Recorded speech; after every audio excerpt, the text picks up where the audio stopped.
માળેશ્વર મહાદેવ મંદિરે સોનલ આયમાં પધાર્યા ભક્તિભાવના સાથે ઉજવાયો હતો ધાર્મિક કાર્યક્રમ। માળિયાડીના શ્રી માળેશ્વર મહાદેવ મંદિરે સોનલ આયમાના પધારેલા દર્શનથી સમગ્ર પરિસરમાં ભક્તિનો માહોલ સર્જાયો છે।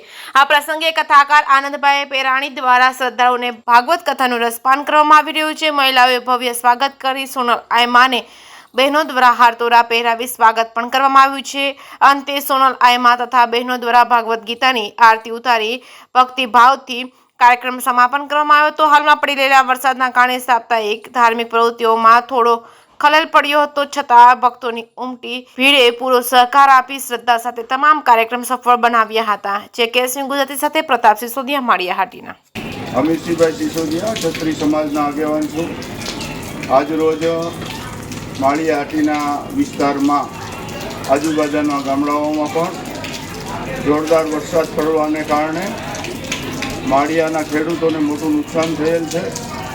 બાગાયતી પાકો તેમજ બાજરો, મગ, અડદ, તલ આ બધા પાકો પાક ઉપર આવેલા હોય એમને મોટે પાયે નુકસાન થયેલ છે, જેથી પાક નિષ્ફળ જાય એવી પરિસ્થિતિનું નિર્માણ થયું છે।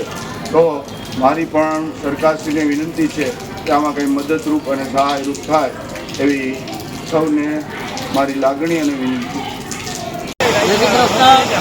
આજે માળિયાહાટીના ભક્તિ મંડળ દ્વારા ચાલતી રહેલી ભાગવત કથા હું શાસ્ત્રી આનંદભાઈ પેરાણી, માળિયાહાટીના હાલ જુનાગઢ। વરસાદને કારણે વિઘ્નો હોવા છતાં પણ મોટી સંખ્યાની અંદર બધા ભાવિકોએ ખૂબ લાભ લીધો છે। અનિવાર્ય સંજોગોને કારણે અહીંયા આયમાં અત્યારે ઉપસ્થિત રહ્યા ગાંધીચા પાસે એ મા દ્વારા પણ ખૂબ સુંદર અહીંયા પધરામણી થઈ, પણ વરસાદને કારણે એનો લાભ મળ્યો નથી અને અત્યારે પણ મહિષાસુર વધની કથા ખૂબ ધામે ધૂમે બધાએ શ્રવણ કરી અને વરસાદને કારણે વાતાવરણ ખૂબ ખરાબ હોવાથી આજે કથાને અહીંયા વિરામ આપવામાં આવ્યો છે અને ખૂબ સુંદર રીતે ગામના સહયોગથી માળેશ્વર મહાદેવના આંગણે આ સુંદર દેવી ભાગવત કથા આજે 6 દિવસ સુધી પ્રવેશ કર્યો છે।